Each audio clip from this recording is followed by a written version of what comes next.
नमस्कार साथियों। तो आज के इस वीडियो में हम लोग 29 फरवरी का शिफ्ट 3 का क्वेश्चन को देखने वाले हैं। ये जो शिफ्ट हो जाएगा, ये शिफ्ट हो जाएगा 3। अगर हम बात करें सेट का, तो ये हो जाएगा सेट नंबर 35। Set number 35।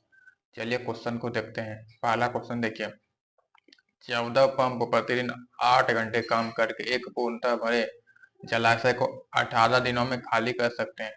ऐसे कितने पंप प्रतिदिन 12 घंटे काम करके उसी जलाशय को जो है 4 दिनों में खाली कर देंगे। तो यहाँ पर देखिए, आप यहाँ पर ये समझिए कि 14 पंप जो है किसी काम को 8 घंटे में कर सकता है, जो कि 18 दिन में, मतलब 8 घंटे काम करता है 18 दिन तक, तब क्या होता है, काम को पूरा होता है। तो देखिए, इसका फॉर्मूला होता है M1D1H1 बराबर M2D2 और H2, ये होता है फॉर्मूला। अब ये H1 H2 क्या, ये घंटा का हिसाब है, ठीक है। और M1 M2 कोई जैसे व्यक्ति काम कर रहा है, जैसे पंप कर रहा है तो पंप हो जाएगा, कोई व्यक्ति करेगा तो व्यक्ति हो जाएगा। तो यहाँ पर M1 क्या है, 14 है। कितना है, 14 को आदमी काम कर रहा है, यानी पंप काम कर रहा है। दिन कितना है यहाँ पर, 18 दिन का है, तो गुना 18। अब H1 कितना है, यहाँ पर 8 घंटे है, बराबर है। M2 हमें निकालना है, ठीक है, M2 हमें निकालना है। और D2 कितना है, D2 जो है 4 दिन दिया है, 4 दिन, तो गुना 4, H2 12 घंटे, ठीक है, 12 घंटे। अब जो कटा है उसे हम लोग जो कटा लेते हैं। तो 8 यहाँ से 4 से कटेगा 2 बार में, और ये जो है कट जाएगा 4। फिर ये 2 से कटेगा यहाँ पर, ये 6 बार में, फिर 6 कटेगा यहाँ से 3 बार में। तो M2 बराबर क्या बचा है, M2 बराबर 14 गुना 3 42, 14 42, यानी M2 का मान क्या निकला, 42। यानी कि 42 को पंप मिलके जो है 12 घंटे काम करके 4 दिनों में खाली करेगा, ठीक है। आगे देखिए, 10% की वार्षिक दर पर उधार दी गई एक निश्चित धनराशि 1 वर्ष के लिए चक्रवृद्धि ब्याज और 1 वर्ष के लिए साधारण ब्याज के बीच का अंतर कितना है, 305 है। उधार दी गई धनराशि कितनी है, और यहाँ पर जो चक्रवृद्धि ब्याज अर्धवार्षिक रूप से हो रहा है, यानी कि 1 साल में 2 बार करके मिलेगा, ठीक है। तो पहले यहाँ SI देखिए, SI बराबर कितना होगा, 10%। कितना होगा, 10%, ठीक है। अब CI देखिए, अब CI में क्या होगा, यहाँ पर CI में ये होता है, यहाँ 10% है, तो बोला अर्धवार्षिक, यानी कि 5-5% करके मिलेगा। यानी कि पहला अर्धवार्षिक में 5% और दूसरा अर्धवार्षिक में भी 5%, ठीक है। यानी यहाँ पर 2 बार ब्याज मिला, लेकिन जैसे हम अगले में जाते हैं तो हमें इसका भी 5% मिलेगा। तो 5 का 5% कितना होगा, 25, यानी कि 0.25% यहाँ पर मिलेगा। तो अगर हम SI और CI को कंपेयर करते हैं, तो यहाँ पर दोनों को कंपेयर कीजिए। तो देखिए, यहाँ 10 है, और यहाँ पर ठीक है 5 और 5, 10 यहाँ हो रहा है, लेकिन इसमें अंतर क्या है, अंतर ये इसमें अंतर है, क्या है, 0.25 का इसमें अंतर आ रहा है, ठीक है। 0.25% का क्या आ रहा है, अंतर आ रहा है। तो इसी का जो वैल्यू यहाँ दिया 305, क्योंकि इसका अंतर, तो इसी का वैल्यू क्या होगा, 305 क्या हो जाएगा, 305। अब देखिए, ये 0.25 कितना है, तो 25% कितना होगा, 25%, यहाँ पर 100 गुना 100 गुना है, तो यहाँ भी 100 गुना हो जाएगा। तो 25% बराबर होगा 30, 5 जो है 00, यानी कि 30,500। हमें बोला उधार दी गई धनराशि, तो उधार दी गई धनराशि कोई भी चीज अपने में 100 होता है, तो 100 का वैल्यू कितना हो जाएगा। तो यहाँ अगर हम देखते हैं तो यहाँ जो है 4 गुना है, क्या गुना है, 4 गुना है। तो यहाँ भी जो है क्या गुना होगा, 4 गुना होगा। तो अगर हम इसे 4 से गुणा करें, 305 को 4 से गुना करेंगे तो हो जाएगा 1220, 1220, और यहाँ पर 2 जीरो, ठीक है। यानी कि हो जाएगा 1,22,000। यहाँ पर 100% का वैल्यू क्या है, 1,22,000, जो कि आप यहाँ पर आप लोग देख सकते हैं, ठीक है। आगे देखिए, चलिए अब यहाँ देखें, तो पहले यहाँ पर तो इसका काम होगा करेगा, और यहाँ पर लेबर का काम यहाँ पर होगा, ठीक है। तो यहाँ से अगर कटाएं तो ये 16 बार में कटेगा। और अब यहाँ देखिए, यहाँ से 12 तीन तीन से कटेगा 4 बार में, फिर 6 4 10, 10 में 6 क्या 4, यानी यहाँ पर क्या बचेगा, 4 बचेगा। अब फिर 4 बचा ना, तो यहाँ पर 4 बचा, फिर 4 को अगर 124 से भाग देंगे तो कितना यहाँ पर आएगा, तो यहाँ पर आएगा 31। कितना आएगा, 31, यानी चलिए खत्म हो गया, 31 बचा, तो यहाँ पर क्या होगा, 16 माइनस 34 प्लस 31। अब पहले प्लस वाले को पहले प्लस करेंगे, 31, 16 और 31 कितना हो जाएगा, 47 माइनस 34, 47 में 34 गया तो कितना बचेगा, बचेगा 13, 6 और 7, हाँ 13 बचेगा, जो कि आप यहाँ पर देख सकते हैं, ठीक है। आगे देखिए, चलिए अब यहाँ पर देखिए, यहाँ पर पहले भाग का काम करेंगे, तो ये 2 बार में कटेगा, 2 गुना 3 6, और यहाँ 48 और 26 कितना होगा, 74, 74, यहाँ पर कितना हुआ, 2 गुना 3, जैसे यहाँ 2 गुना 3 करेंगे तो 6 हो जाएगा, 74 में 6 गया 68। ठीक है, आगे देखिए। देखिए, एक भिन्न के अंश में 88% की वृद्धि की जाती है और हर में 55% की वृद्धि की जाती है। तो भिन्न का मान जो इतना हो जाता है, तो मूल भिन्न क्या है ये हमें बताना है। तो देखिए, यानी कि हम भिन्न को एक्स वाई मान लेते हैं, यानी कि अंश अगर एक्स है तो हर को वाई मान लेते हैं। ठीक है, तो कहता है इसके अंश में जो है, यानी कि एक्स में जो है ये, यानी कि ये अंश में कर 88 की वृद्धि, तो अगर 88 का वृद्धि करेगा तो अंश कितना होगा, तो अंश आपका जो 188% हो जाएगा, 188% हो जाएगा, यानी कि x का 188%। और y क्या कहता है, यानी कि हर में क्या कहता है 55 की वृद्धि, यानी कि ये कितना हो जाएगा, 155% हो जाएगा, 155%। तो y का 155% बराबर कितना हो जाता है, 1504/775। ठीक है, अब यहाँ पर देखिए, यहाँ पर परसेंट परसेंट खत्म। ठीक है, अब यहाँ पर देखिए बराबर बराबर, जब बराबर रहे तो बराबर बराबर में कटा और कोना कोनी गुना होता है, ये इसका नियम चलता है। ठीक है, तो 155 यहाँ देखिए 15 पचे 750, 150 गुना 5 यानी 750 और 25 पचे 25, हाँ यानी ये जो 5 बार में कट जाएगा, 5 बार में कटा। और 188 है 1504 है, ये हो जाएगा 1844 से 1440, हाँ यानी कि 8 बार में कट जाएगा, कितने बार में, 8 बार में कट जाएगा। तो x बटे वाई बराबर क्या है, एक्स वाई क्या है, मूल भिन्न है, तो x बटे वाई बराबर क्या निकला, 8/5। तो ये क्या हो जाएगा, 8/5, ये मूल भिन्न है, जो कि आप यहाँ पर देख सकते हैं। ठीक है, आगे देखिए। यदि डी का अनुपात जो है 3:2 है, तो डी माइनस सी 9 है, तो डी प्लस सी बताना है। तो यहाँ देखिए, यहाँ पर अगर डी माइनस सी, यानी कि इसमें 3 में 2 गया, एक कितना बचेगा, एक। तो एक का वैल्यू कितना है, 9 है, कितना, एक का वैल्यू यहाँ पर कितना है, 9 है, 1 यूनिट का वैल्यू 9। मैं पूछा डी प्लस सी, यानी कि 3 और 2 5, तो 5 यूनिट का मान बताना है। तो 5 यूनिट का मान कितना होगा, 9 गुना 5 कर देंगे, यानी कि 45, 5 यूनिट का मान 45। ठीक है, आगे देखिए। देखिए, यदि एक अर्धगोले का व्यास 1300 सेंटीमीटर है, तो अर्धगोले का आयतन कितना होगा, तो व्यास इतना है तो त्रिज्या कितना होगा, 63/2 होगा। ठीक है, ये हो जाएगा त्रिज्या। ठीक है, तो अर्धगोले का आयतन होता है 2/3 पाई आर क्यूब। ठीक है, तो यहाँ पर देखिए 2/3 गुना पाई का मान 22/7 गुना, अब देखिए 3 बार लिखेंगे, 63/2 गुना 63/2 गुना 63/2। ठीक है, तो एक दो दो तो यहाँ खत्म हो जाएगा और एक दो यहाँ से कट के 11 हो जाएगा। ठीक है, और यहाँ पर देखिए 7 या 21 होगा ना, ये तो यहाँ 3 बार में कट ही जाएगा। ठीक है, तो यहाँ पर कितना हो जाएगा, 11 गुना 3 33 गुना, अब देखिए 63 गुना 63 यहाँ पर अगर करते हैं तो यानी कि 63 का स्क्वायर है। चलिए इससे पहले ऐसे लिख देते हैं। ठीक है, तो और नीचे में 2 भी है, नीचे में बटे में 2 भी है। ठीक है, तो यहाँ से इसे आप लोग गुना करके देख सकते हैं, तो इसका जो गुना आप करेंगे तो इतना लगभग में आएगा।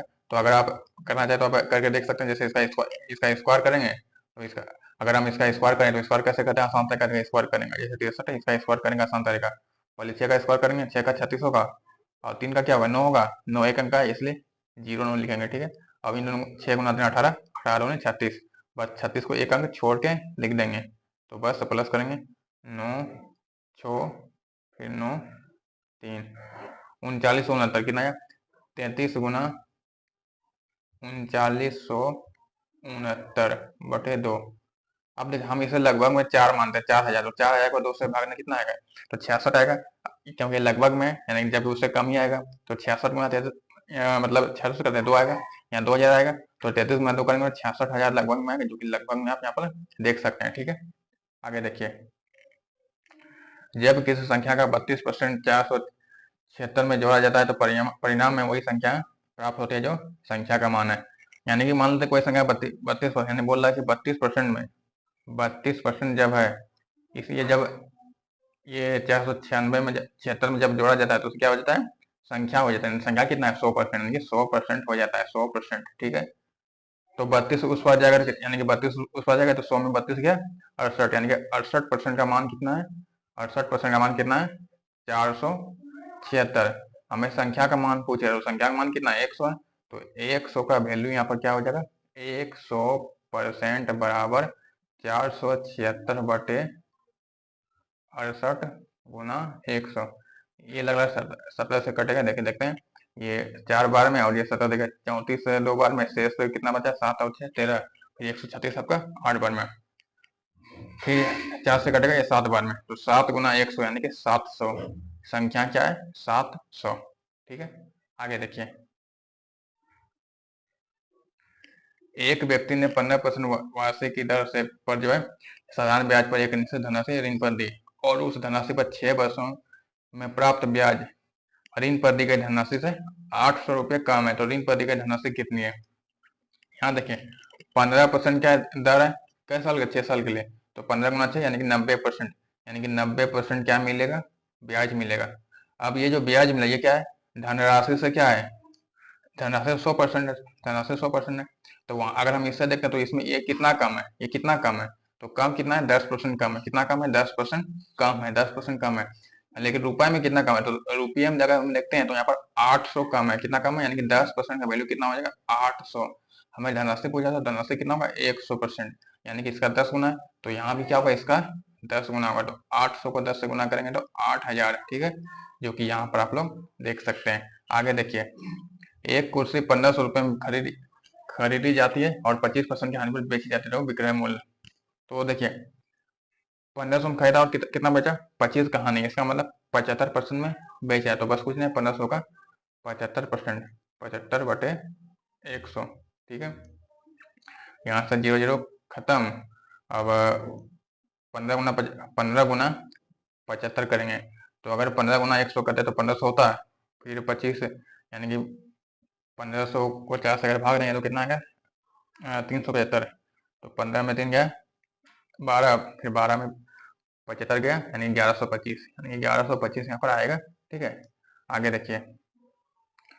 पी क्यू को जो है 50% के लाभ पर एक लैपटॉप बेचता है, क्यू आर को इसे 60% के लाभ पर बेचता है। तो पी और आर के क्रय मूल्य का अनुपात, तो देखिए पी क्यू आर देखें, यानी कि पी अगर किसी सामान को 100 में खरीदा था तो क्यू को 50 के लाभ पर, यानी कि 150 में बेचता था ना, 50 का लाभ होगा। ठीक है, अब क्यू क्या करता है, आर को 60 के लाभ पर, तो इसका यहाँ 60% प्लस 60%। तो यहाँ पर 150 का 60% कितना होगा, पता चलेगा 90, 90, यानी कि इसका जो है 60% 90 होगा, यानी कि 90 प्लस। तो 150 में अगर हम 90 प्लस करेंगे तो कितना आएगा, तो आपका आएगा 240, यानी कि 240 में से बेचा। तो मैं पी और आर का अनुपात पूछ रहा, अनुपात में इन दोनों का अनुपात देखिए, यहाँ से 0 0 खत्म, 2 से कटेगा 5 बार में, और ये 2 से कटेगा 12 बार में, यानी कि 5:12, 5:12 यहाँ पर निकला। आगे देखिए, चलिए अब यहाँ पर देखिए, ये 5 से कटेगा ये 840 बार में। ठीक है, अब यहाँ पर 21 गुना 7, तो 21 सत्ते कितना यहाँ पर हो जाता है, 21 सत्ते 147 होता है ना, और फिर वो 0, यानी कि 1470, 21 पंचे 105। तो पहले प्लस वाले साइड को प्लस करते हैं, यहाँ पर देखें तो यहाँ पर हो जाएगा, कितना हो जाएगा, 8 1 9, यानी कि 945 माइनस 1470। अब कभी कम ज्यादा घटा है तो माइनस में आएगा, तो 14 में 9 गया 5 है, और फिर 70 में 45 गया 25, यानी कि माइनस 525। आगे देखिए, ए अकेले किसी काम को 20/3 दिनों में पूरा कर सकता है, ए और बी मिलकर उसी काम को 5 दिनों में कर सकते हैं, बी अकेले उस काम को कितने दिनों में करेगा। तो हमें देखिए ए का दिया है, ए का 20/3 दिया है, और ए प्लस बी का कितना दिया, 5। तो हमें इसका क्षमता निकाल लेते हैं, क्षमता। तो 5 और 20 का देखिए, 5 और 20 का एलसीएम क्या होगा, 5 और 20 का अगर हम एलसीएम लेते हैं कितना होगा, 20 होगा, यानी कि मान लेते हैं कुल काम कितना है, 20 है, कुल काम कितना है, 20 है। तो एक ए जो है 20/3 दिन में करता है, इसका मतलब 20 काम कई दिन में करेगा, तो इसका मतलब 20 काम कई दिन में करेगा, 3 दिन में मतलब एक दिन में क्या काम करेगा, तीन काम। देखिए एक दिन में 3 काम करेगा तब नहीं 20 दिन में पूरा होगा, यानी कि एक क्षमता क्या निकला, 3 निकला, क्योंकि 20/3 दिन में काम को पूरा कर रहा है, इसका मतलब एक दिन में 3 काम कर रहा है। अब ए प्लस बी का देखिए, ये 5 दिन में कर रहा है, लेकिन काम कितना है, 20 काम है, इसका मतलब एक दिन में कितना काम हो रहा है, क्षमता, एक दिन में 4 काम हो रहा है, कितना काम, 4 काम हो रहा है। बोला है कि बी का दिन में करेगा, तो अगर हम इसमें ए को निकाल दें, यानी कि इसका अंतर, तो कितने का अंतर है, एक का अंतर है। तो एक काम देखे बी कर रहा है, यानी कि बी जो है, बी का क्षमता क्या निकला, एक, यानी कि बी जो है एक काम कर रहा है, बी एक काम कर रहा है। तो 20 काम का दिन में करेगा, तो 20/1, यानी कि 20 दिन में क्या करेगा, काम को पूरा करेगा 20 दिन में, क्या करेगा बाकी मतलब बी जो है पूरा काम करेगा 20 दिन में। ठीक है, आगे देखिए, निम्नलिखित में से वह सबसे छोटी संख्या कौन सी है जो इन सब का गुना जो, यानी गुना मतलब इसका तो लघुत्तम होना चाहिए, यानी कि एलसीएम। तो चलिए यहाँ पर निकालते हैं। तो देखिए, अगर यहाँ पर चार को लेते हैं तो दो तो ऑटोमेटिक आ जाएगा, तो दो को लेने का जरूरत नहीं पड़ेगा। ठीक है, फिर देखिए, अगर हम यहाँ पर 15 को लेते हैं तो क्योंकि 15 में 5 भी है 3 भी है, तो 21 में 3 भी है, तो 21 में 3 को लेने का जरूरत नहीं पड़ेगा। तो 21 में अगर 3 से भाग देंगे तो कितना का 7, यानी कि हम यहाँ पर 7 को लेने का जरूरत पड़ेगा। ठीक है, तो इसके बाद बच क्या गया, फिर बच आपका जाता है 13, फिर आपका बच जाता है, तो फिर गुना 13 कर देंगे। ठीक है, 4 गुना 15 60, गुना 13 7 91। अब 91 गुना 6 करेंगे तो 1 गुना 6 6 54, और फिर एगो जीरो, यानी कि 5460 कितना है, 5460। आगे देखिए, यदि कोई व्यापारी किसी वस्तु का क्रय मूल्य से 50% अधिक अंकित करता है और वस्तु पर 30 का छूट देता है तो लाभ।